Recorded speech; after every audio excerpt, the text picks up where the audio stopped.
Buenos días, estimados estudiantes, bienvenidos a su curso de física con su profesor Francisco.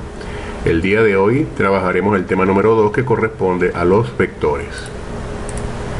Antes de iniciar, recordarte que debes mirar el video tutorial, desarrollar los ejercicios según las explicaciones del tutorial, copiar un resumen en tu cuaderno de la clase y una vez terminados los ejercicios o actividades, envía tu trabajo al correo corporativo.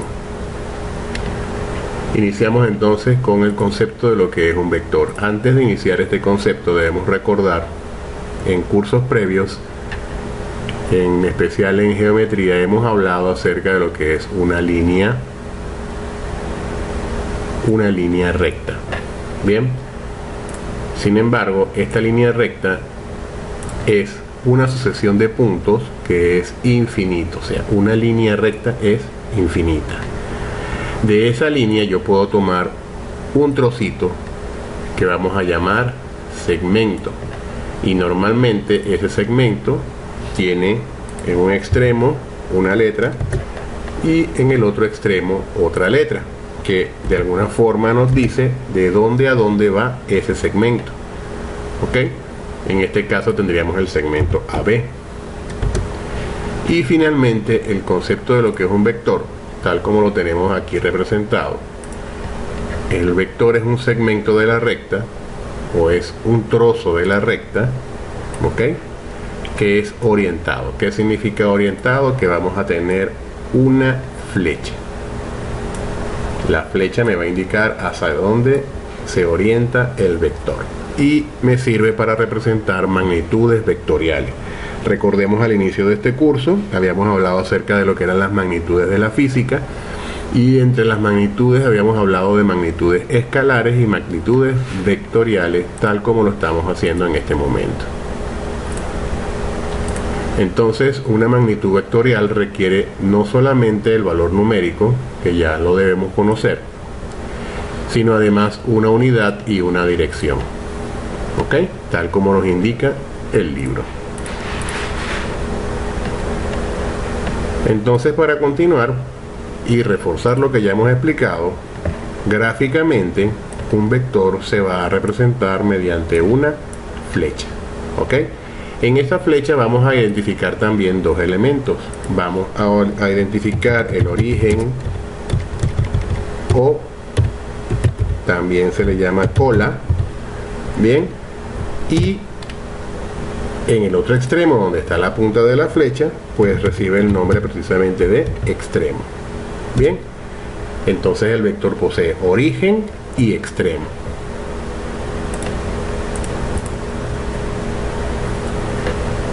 Entonces, ya de una manera más formal, vamos entonces a observar que un vector tiene el módulo. ¿El módulo qué cosa es? Como lo debes estar pensando, el módulo es el número asociado a ese vector, la cantidad que vamos a asociar a ese vector. ¿Ok? Es la cantidad o el número, que además debe tener una unidad. Bien, puede ser metros sobre segundo, pueden ser newton, pueden ser metros sobre segundos cuadrados, etcétera, etcétera, magnitudes vectoriales. Y además de eso, pues también tiene un ángulo que está asociado o que me ayuda a determinar la dirección en la que se mueve o hacia dónde se orienta el vector. Bien, entonces ya eso lo tenemos acá establecido. El módulo es el tamaño del vector, el número está representado como una letra entre barras y a su vez sobre la letra otra barra más pequeña. Y finalmente la dirección del módulo del vector, que va a estar asociada al ángulo que le acompaña. Bien, vamos a identificar algunos tipos de vectores. ¿Ok? Recordemos del concepto de la línea, ¿verdad? En una línea pueden estar contenido un segmento, pero además también puede estar contenido un vector. Si observamos el ejemplo que tenemos acá ilustrado, vemos que el vector A, el vector B y el vector C, todos están en una misma línea. A esa línea común se le llama línea de acción. Y a los vectores que pertenecen o que se ubican sobre la misma línea de acción se les llama vectores colineales. Bien, del mismo modo también podemos observar cuando los vectores no pertenecen a la misma línea de acción, como el caso ahora de A, B y C. Están en líneas de acción diferentes, pero estas líneas tienden a cortarse, comparten un punto en común, pasan por un mismo punto. A este punto se le llama punto de concurrencia, porque es el punto común a las líneas de acción que contienen a cada vector.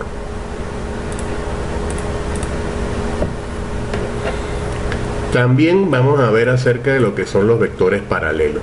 ¿Qué cosa es un vector paralelo? Bueno, recordemos nuevamente los conceptos que hemos visto en clases anteriores. ¿Qué cosas son líneas paralelas? Pues líneas que están una al lado de la otra y que nunca se cortan, ¿eh? Recordemos eso.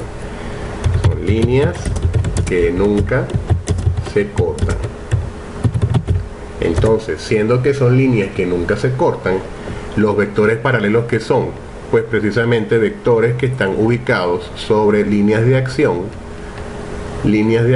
que son paralelas, es decir, que nunca se cortan. En este punto también es bueno aclarar que pueden darse dos casos. Pueden darse el caso de que ambos vectores se encuentren o se ubiquen de manera tal que tienen la misma dirección, como el caso del vector A y el vector B que te estoy indicando en este momento. En este caso, pues ya hemos establecido, se llaman vectores paralelos. Pero hay un caso donde los vectores pueden estar sobre líneas paralelas, tal como es el caso acá de este otro vector A y este otro vector B, donde se ubican en líneas paralelas pero tienen direcciones contrarias. ¿Ok? Eso es lo que me está ilustrando el dibujo acá. Si observamos, acá el vector B se dirige como hacia la derecha y el vector A se dirige como a la izquierda. Entonces, en este caso, a estos vectores se les llama antiparalelos. ¿Por qué? Porque se dirigen en direcciones opuestas a pesar de estar ubicados sobre una misma línea de acción. ¿Ok? Tengamos eso presente para los ejercicios que están por venir. Finalmente, vamos a tener también vectores que comparten o que están ubicados en un mismo plano, como decir que estuvieran sobre una misma mesa, tal como estamos observando en esta figura de acá. El vector A, B, C y D están ubicados sobre un mismo plano, comparten esa cualidad. Bien. Antes de continuar es bueno recordar también algunos conceptos que hemos visto en primaria, especialmente el tema del plano cartesiano y los puntos cardinales. ¿Por qué es importante recordar estos temas?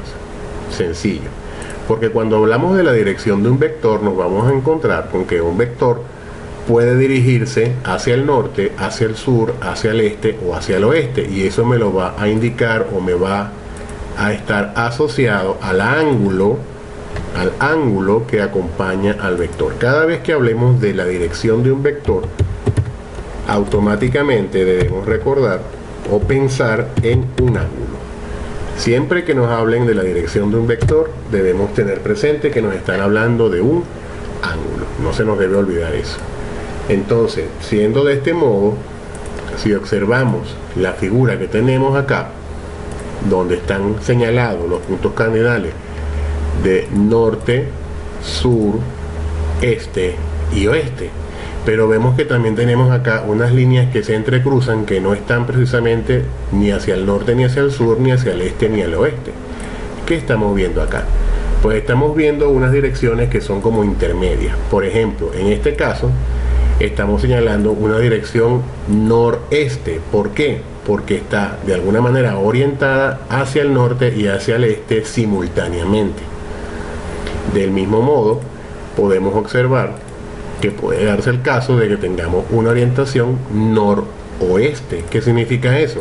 Es una dirección intermedia entre el norte y el oeste, tal como te lo estoy indicando en esta ilustración. Asimismo, puede darse el caso que tengamos una dirección sur-oeste, que es una dirección intermedia entre el sur y el oeste, ¿ok? Y finalmente, podemos tener un caso donde la dirección sea sureste, es decir, una dirección intermedia entre el sur y el este. Esto también lo vamos a asociar con los cuadrantes que vamos a identificar en el plano cartesiano. De eso vamos a hablar más adelante. Asimismo, es bueno recordar que los ángulos siempre deben ser medidos en sentido antihorario. No se nos debe olvidar eso. Los ángulos siempre los vamos a medir en sentido antihorario, y de esa manera nos va a ayudar también a determinar la dirección en la cual se orienta el vector. Bien, podemos representar un vector de una manera llamada par ordenado. También se le conoce como una representación algebraica. ¿Qué significa esto? Nuevamente debemos recordar, en los cursos previos de matemática hemos hablado acerca de lo que es un punto. Y un punto en el eje o en el plano cartesiano lo podemos representar con coordenadas. Coordenadas en el eje de las X y coordenadas en el eje de la Y. Eso ya lo hemos hecho en primaria. Nos dan un par de números que ya sabemos están de alguna forma relacionados con los vectores, con los ejes X y Y. Bien, entonces recordemos, el primer número está relacionado con el eje X, mientras que el segundo número va a estar relacionado con el eje de las Y, tal como te estoy indicando en este momento. Bien, entonces de esa manera podemos ubicar el punto, por ejemplo, el punto A. Si yo quiero ubicar el punto A, pues debo ubicarme en las coordenadas X y en la coordenada Y. ¿Qué me está diciendo en este momento esas coordenadas? Que en el eje de las X voy a determinar o voy a ubicar el valor menos 5. Ese valor menos 5 lo tenemos por acá. Si nos fijamos en la ilustración, aquí tenemos el valor menos 5. Y del mismo modo tenemos ahora que ubicar el valor 3 en el eje de las Y. Ese valor 3 del eje de las Y está ubicado justo acá. Entonces, ¿qué hacemos ahora? Pues prolongamos esas ubicaciones hasta que logremos que se intersecten, es decir, hasta que se unen justo acá en este punto. Y es aquí en este punto donde tendremos el punto A. Pero recordemos que ya no hablamos de puntos, estamos hablando de vectores. Entonces, ¿qué va a ocurrir? Para poder hablar apropiadamente del vector, voy a unir el origen, es decir, el punto de cruce de los ejes, con el punto que acabo de conseguir. ¿Cómo lo uno? Con una flecha. Recordemos que un vector se representa a través de una flecha. Entonces aquí ya tenemos representado el vector A, que tiene componentes menos 5 y menos 3. Bien, continuando con el ejercicio, vamos ahora a representar el vector B. El vector B es 6, 5. ¿Qué significa eso? Ubico en el eje de la X el valor 6, aquí lo tenemos, y luego voy a ubicar en el eje de la Y el valor 5. Ese valor 5 en el eje de la Y lo tenemos por acá. Entonces nuevamente prolongamos estas ubicaciones hasta que conseguimos que se intersecten, es decir, que se consigan, se encuentren, se choquen acá, y ya tengo determinado un punto. Pero no es un punto lo que voy a representar un vector. Recordemos, vamos a representar un vector. Entonces, ¿qué nos falta aquí? Nos falta simplemente construir o trazar la flecha que une el origen con el punto B65. En este momento ya no es un punto, pasa a ser el vector B. Para culminar, vamos entonces ahora a representar el vector C. El vector C está en coordenada en X vale 4,5 y en Y vale 3,5. Demos cuenta que estamos hablando de números decimales, ¿ok? No perdamos de vista eso. Entonces, en el eje de la X voy a ubicar el punto 4,5, que aproximadamente estaría acá, entre 3 y 4. ¿Qué es lo que vamos a hacer? Vamos a ubicar entonces el punto 4,5, que estaría ubicado aproximadamente acá, entre 4 y 5.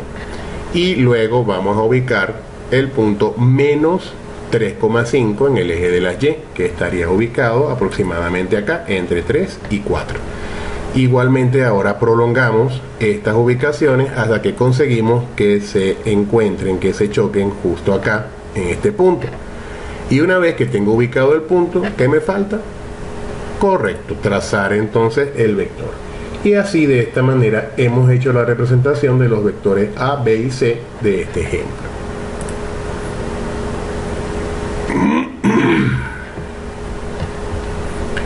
Vamos entonces a resolver algunos ejercicios del libro. Por ejemplo, me piden que indique qué tipo de vector estoy observando acá en el ejercicio número 11. Recordemos, habíamos establecido que si los vectores están sobre líneas de acción que son paralelas, entonces los vectores son paralelos. Pero además de eso, puedo decir también que estos vectores son antiparalelos.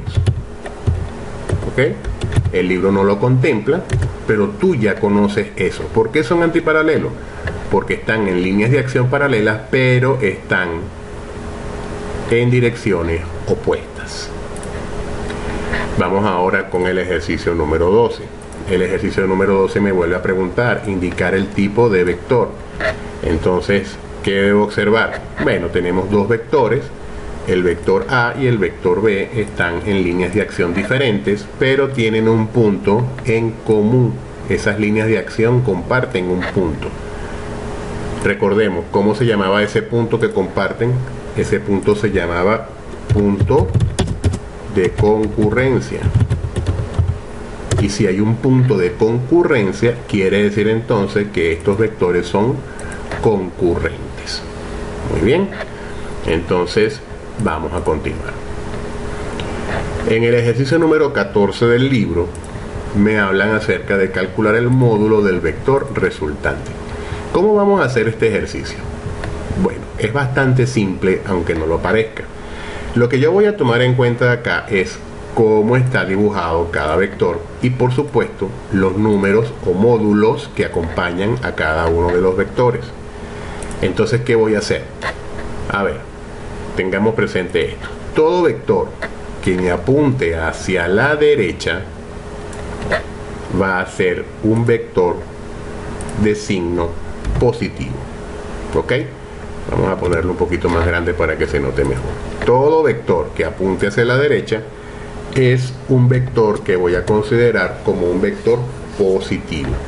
Pero si ese vector me apunta hacia la izquierda, vamos a colocarlo por acá. Si el vector me apunta hacia la izquierda, entonces ese vector ya no es positivo, ese vector es negativo. Es decir, acompañado de un signo menos. ¿Ok? Entonces recordemos, si el vector apunta hacia la derecha, es un vector positivo. Si el vector apunta hacia la izquierda, es un vector negativo. De forma análoga o de manera parecida, también vamos a observar, si el vector me apunta hacia arriba, vamos a considerar eso como un vector positivo. Bien, si apunta hacia arriba, el vector es positivo. Pero si el vector apunta hacia abajo, entonces ese vector es considerado negativo. ¿Ok? Se le considera un vector de signo negativo. Así como hay números positivos y negativos, conceptos que ya hemos visto en cursos anteriores en primaria, así vamos a también considerar los vectores positivos y negativos. Entonces, aclarado esto, ¿qué ocurre acá? Que yo voy a tomar en cuenta esos vectores que me están entregando de la siguiente manera. ¿Cuáles son positivos? A ver, observemos. ¿Cuáles son positivos? Este de 2 unidades, este de 5 unidades y este de 6 unidades. Todos ellos son positivos, por lo tanto voy a decir 6 unidades más 2 unidades más 5 unidades. Bien, así como en las operaciones combinadas. Ya tengo todos los vectores que son positivos. Ahora voy a ver quiénes son negativos. ¿Quiénes son negativos? Pues son negativos este de 3 unidades y este de 2 unidades. Entonces los voy a colocar a continuación acá. Colocamos acá menos 2 unidades menos 3 unidades. Y ahora voy a proceder a calcular el resultado. ¿Cómo hacemos esto? Bueno, hacemos la operación como ya la conocemos. Vamos a hacer entonces de izquierda a derecha. Voy a hacer las sumas que tengo acá. Estas sumas son 6 más 2 más 5. 6 más 2 más 5, ¿verdad? Ese 6 más 2 más 5 va a ser igual a ¿cuánto? Ajá. Vamos a pensar. 6 y 2 son 8 y 5 son 13. Muy bien. ¿13 qué? 13 unidades. Y le voy a restar los que tengo de este otro lado. El 2 y el 3, recordemos, signos iguales se suman. Ya eso lo vimos en aritmética del año pasado. Entonces esto sería igual a menos 5. ¿Ok? Ese sería el resultado allí. Vamos a corregir aquí porque he puesto el mismo signo 2 veces. Vamos a corregir. Entonces sería, hemos dicho, menos 5 unidades. ¿Ya hemos terminado? No, me falta el resultado. El resultado de esto, de 13 menos 5, ¿cuánto viene a ser? Efectivamente, como lo acabas de pensar, debo simplemente restar y esto me va a dar 8 unidades. Por lo tanto, la respuesta correcta para este ejercicio es la C, 8 unidades. Bien, si es que no has entendido, regresa al video y vuelves a mirar la explicación. Vamos ahora con el ejercicio número 15. Me hacen una pregunta. Son aquellos vectores que tienen líneas de acción paralela. Ya hemos establecido que son vectores paralelos. Muy bien, ya eso está establecido. Ahora vamos con el ejercicio número 16. El ejercicio número 16 me dice hallar el módulo del vector resultante. Nuevamente, pues recordemos, hemos establecido ya todos los vectores que apunten hacia arriba son positivos. ¿Quiénes son positivos entonces acá? Este de 7, este de 10 y este de 1. Bien, entonces comienzo a escribir. Digo 7 unidades más 10 unidades más 1 unidad. Bien, pero no hemos terminado. Ahora vemos que hay un vector que apunta hacia abajo. Ese vector que apunta hacia abajo es un vector negativo. Entonces lo agrego acá. Igual como cuando trabajábamos operaciones combinadas, esto sería menos 2 unidades. ¿Y qué hago ahora? Pues resolver. Comienzo a resolver. Todos los números de signos iguales se suman. Recordemos eso de las clases de aritmética del año pasado. 7 y 10 son 17 y 1 son 18 unidades. Y voy a restarle luego 2 unidades. Este resultado de 18 menos 2 viene a ser entonces 16 unidades. Por lo tanto, la respuesta correcta es la A, 16 unidades. Bien. Vamos ahora con la última tanda de ejercicios con la que vamos a trabajar. El ejercicio 19, de manera similar, me dice calcula el módulo del vector resultante. Nuevamente recordemos, todos los vectores que apunten a la derecha son positivos.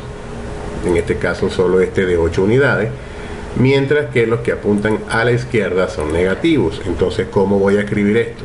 Voy a escribir 8 unidades menos 10 unidades menos 2 unidades.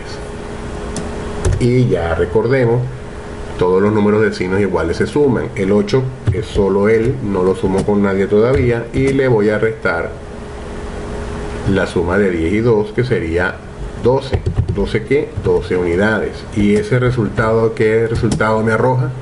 Recordemos, signos diferentes se restan y coloco el signo del mayor. Entonces acá me va a quedar menos 4 unidades. Ese sería el resultado que corresponde a la respuesta D, alternativa D. Bien, ahora vamos con el ejercicio número 20. Me dice calcula el módulo del vector resultante. Nuevamente recordemos, todo lo que apunta hacia la izquierda es negativo, todo lo que apunta hacia la derecha es positivo. Por lo tanto, esto es simplemente 20 unidades menos 15 unidades. Y eso me da como resultado 5 unidades. Eso corresponde a la respuesta de la alternativa D del libro. Aquí lo tenemos. Bien. Entonces, de hecho esta explicación, vamos ahora a trabajar en el libro. Vas a ubicar en el libro, solo vas a resolver en el libro los ejercicios que te estoy indicando acá. El 9, el 10, el 18 y el 19, que están repartidos entre las páginas 37, 38 y 39 del libro. El resto de los ejercicios no los vas a realizar, no porque no sean importantes, sino para evitar sobrecargarte de trabajo. Bien, además de eso, vas a hacer la representación en el plano cartesiano de los siguientes vectores. Aquí los tenemos bien escritos. El vector A, 4 menos 6, el vector B, menos 3, 6, el vector C, 2,5, 4,5 y el vector D, menos 2, menos 4. Bien, tal como lo hemos visto en las explicaciones del día de hoy. Espero que la clase haya sido de tu agrado. Cualquier duda puedes consultarme vía telefónica. Espero verlos muy pronto. Mil bendiciones.